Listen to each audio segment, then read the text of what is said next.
Hello friends, मैं हूं अर्जुन। इस वीडियो में बात करेंगे हम स्पाइडरमैन के बारे में। स्पाइडरमैन के बारे में बात नहीं करेंगे, स्केचिंग करेंगे। और मैं आपको बताऊंगा एनाटॉमी के बारे में कुछ टिप्स और कैसे इसकी बॉडी फ्लेक्सिबिलिटी जो है वो कैसे दिखाई जाती है स्केचिंग में। और करते हैं एक छोटी सी डेमो। तो काफ़ी सारी मकड़ी मैन की जो फोटोग्राफ है मैंने ले ली है पिंटरेस्ट ऐप से, और इसी से मैं कोई इंटरेस्टिंग सी देख के ड्रॉ करूंगा। और सबसे पहले हम समझते हैं चेहरे को बनाना।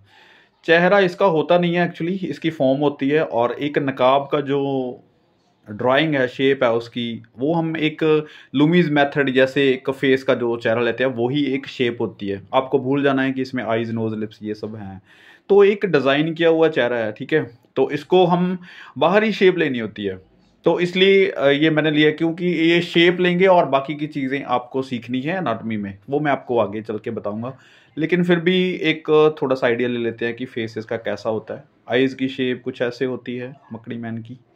और यहाँ पे कुछ लाइंस हैं इसके चेहरे पे, जैसे कोई मकड़ी जाला बनाती है तो वैसे ही इसकी फॉर्म होती है ऊपर जो डिज़ाइन किया होता है। लेकिन डिज़ाइन करते हुए आपको इस चेहरे के ऊपर जो लाइनें बनी हुई है ये पर्सपेक्टिव में भी हैं और एक फॉर्म को दर्शाती हैं। इसको आपने देखना होगा, आपने कभी देखा होगा आपके घर पे या फिर किसी और कॉर्नर पे आपने मकड़ी का जाला देखा होगा।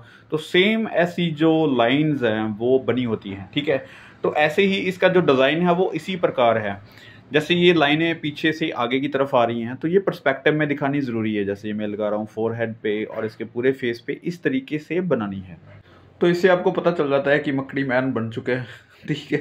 तो जाहिर सी बात है कि इसमें कलर नहीं करेंगे और मैं कोई डिटेल नहीं कर रहा हूँ, लेकिन मैं आपको समझाने की कोशिश कर रहा हूँ कि जब भी आप कोई ऐसे करेक्टर्स बनाए तो मेन मेन चीज़ों को पकड़ना होता है, ठीक है।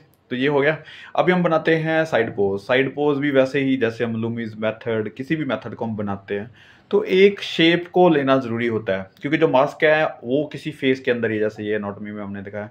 तो वहाँ पे क्या चीज़ है कि उसका फेस का जो एंगल है वो चेंज कैसे करना है। जैसे ये सिर्फ एक बाहरी आउटलाइन से आपको पता चल जाता है कि कोई फेस है। इसके अंदर जो फेस की एनाटॉमी, जो स्कल वो है, ठीक है। उसके ऊपर जो डिज़ाइनिंग है वो मैंने अभी आपको बता दिया। तो हल्का सा मैं यहाँ पे भी आपको क्लियर कर देता हूँ कि यहाँ पे सेंटर में पॉइंट लेना है। तो सारी तरफ से जो लाइनें हैं पर्सपेक्टिव में, अभी देखो वो लाइन जो है वो पर्सपेक्टिव में आ रही है, यानी कि पीछे से आ रही है। एक सेंटर लाइन बनती जा रही है। सेंटर लाइन के बाद बाकी की चीज़ें, जैसे डिस्टेंस सेम होगा सबका, ठीक है। तो वैसे ही लाइनें आपने लगानी है और धीरे धीरे इस शेप को यहाँ पे नोज से अटैच करनी है। उसके बाद यहाँ पे जैसे आईज है तो आईज को आपको देखना होगा कि उसकी शेप जो है वो किस टाइप से है। जैसे बटरफ्लाईज के पंख होते हैं वैसे उसकी शेप बनती जा रही है दोनों साइड, राइट। तो ऐसे यहाँ पे ट्राई करना है और इस चीज़ को डार्क जो भी शेप है इसकी ऐसे बना देनी है। और बाकी की चीज़ें देखो, इसके कान है इसके अंदर ही है, बाकी जो हेड है इसकी जो प्रपोर्शन है फेस का वो एक, जैसे कोई मेथड हम सीख रहे हैं या फिर एक बाहरी शेप सीख रहे हैं तो वही है। और हल्का सा इसके ऊपर जो डिज़ाइन किया हुआ है वो चीज़ है, राइट। तो अभी हमारे पास ये पॉइंट्स आ गए हैं, एक समझ चुके हैं कि हम किस तरीके से इसका फेस बना सकते हैं।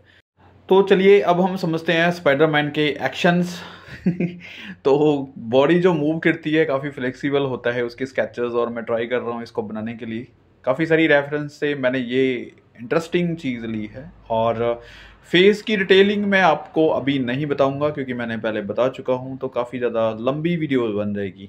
तो इसलिए आप बाहरी आउटलाइन लीजिए। और अभी मैं आपको बताता हूँ टॉर्सो। टॉर्सो के लिए आपको जो बॉक्स मेकिंग मैंने एक सिंपल एनाटॉमी बताई थी, उस सिंपल एनाटॉमी को फॉलो करते हुए हम ये चीज़ बनाएंगे। जैसे ये वाली लाइन जो सेंटर लाइन है, यहाँ पे हम ट्राई करते हैं कि इसको उसी डायरेक्शन में मूव करना है लाइन को जिस डायरेक्शन में इसका टॉर्सो आता है। जैसे ये आप देख रहे हैं एक सिंपल बॉक्स शेप में इसको करते हैं, ठीक है।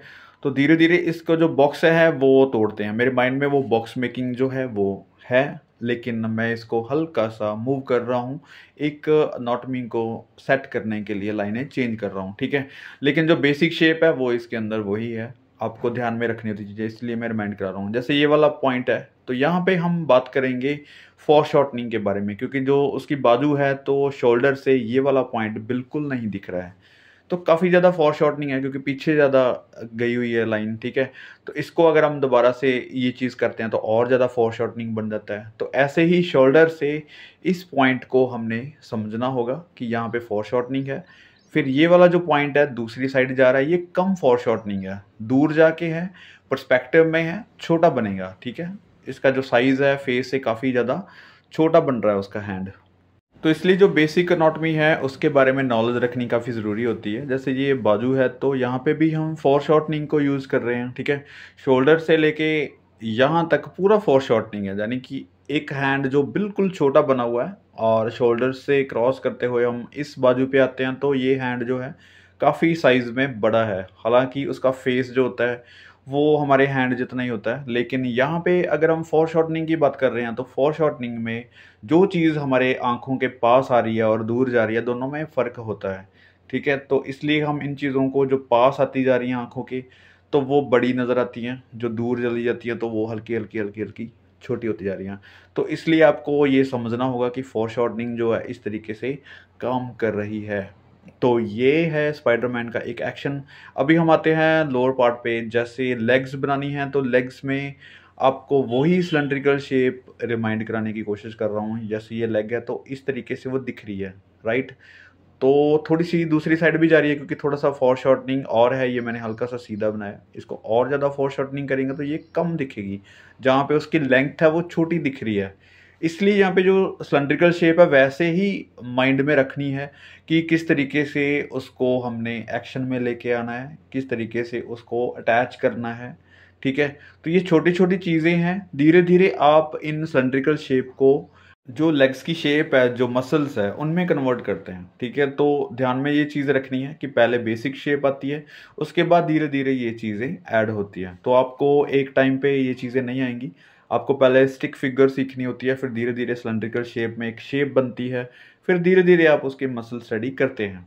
तो ये देखो अभी जो एक्शन है वो हमें दिखना स्टार्ट हो गया कि किस तरीके से उसको बना पाते हैं।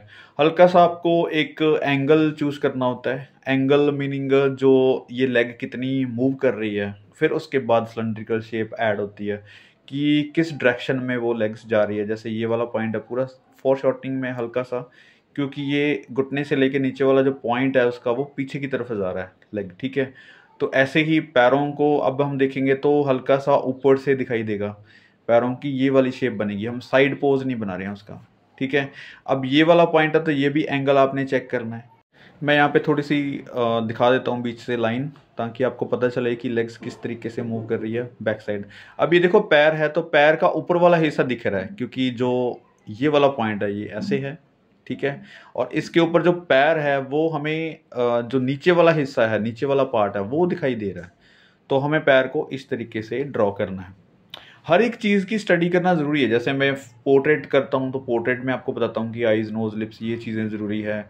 जब आप फिगर ड्राइंग करते हैं तो फिगर ड्राइंग एक बड़ी बड़ी सारी कॉम्पोजिशन बन जाती है, ठीक है। खास करके हम जब स्पाइडरमैन बना रहे हैं तो काफ़ी सारे एक्शंस हैं, इसकी जो बॉडी की फ्लेक्सिबिलिटी है वो बना रहे हैं। जैसे आप डांसिंग फिगर बनाएंगे कोई, तो वहाँ पे भी आपको फ्लेक्सिबिलिटी दिखानी होती है। तो वो चीज़ें एक अलग तरीके से काम करती हैं। आपको हैंड्स, आपको लेग्स, आपको पैरों की फिंगर्स, ये सारी चीज़ों के ऊपर काम करना होता है, ठीक है। तो एक बड़ी सारी कॉम्पोजिशन यहाँ पे क्रिएट हो जाती है। तो घबराना नहीं है बिल्कुल, आपने अच्छे से इसको स्टडी करना है, अच्छे से एक एक चीज़ की स्टडी करना है। जैसे मैं सिलेंड्रिकल शेप में भी हमने बात कर ली, पैरों हाथों के ऊपर भी बात कर ली, फोर शॉर्टनिंग को भी हमने कैच कर लिया किस तरीके से करना है, ठीक है। अब ये शेडो है तो हम दो पार्ट में कर सकते हैं। जैसे वहाँ पे ब्लू है काफ़ी डार्क, तो मैं हल्का सा शेड कर देता हूँ ताकि थोड़ा विजिबल हो जाए आपको। लेकिन मैं आपको शेडिंग के बारे में बिल्कुल राय नहीं देता कि आप जब तक ड्राइंग अच्छी नहीं होती आपकी तो आप शेडिंग करना स्टार्ट कर दो, उसको ब्यूटीफुल करना स्टार्ट कर दो। नहीं, आपकी जो लाइनें हैं उसमें भी ब्यूटी दिखेगी, उसमें भी जो प्रोफेशन दिखेगी आपकी। जहाँ तक मेरा जो मेन चीज़ है कि जब तक आप शेड नहीं करेंगे तब तक आप उस गलतियों को देख पाएंगे अच्छे से। शेड करने के बाद काफ़ी सारी गलतियाँ मर्ज हो जाती हैं, दिखनी बंद हो जाती हैं, तो फिर आप उस चीज़ के ऊपर स्टडी नहीं कर पाते। आप जितनी गलतियाँ करेंगे अच्छी बात है, गलतियाँ करो, उस गलती को अच्छे से देखो, एक्सेप्ट करो और उसको निखारो, उसको अच्छे से काम करो उसके ऊपर, ठीक है। आपको ये फेस के एंगल नहीं आ रहे तो आप फेस के एंगल्स बनाओ, 10 12 20 गलत बनेंगे, फिर बाद में सही बनने स्टार्ट हो जाते हैं। तो प्रैक्टिस काफ़ी ज़्यादा ज़रूरी है, लेकिन प्रैक्टिस को सही तरीके से करना ज़रूरी है। ऐसा नहीं है कि आप 20 स्केचेस डेली करो लेकिन 20 स्केचेस में इम्प्रूवमेंट नहीं आ रही, इम्प्रूवमेंट आएगी, लेकिन सही स्टडी करना ज़रूरी है उसके लिए।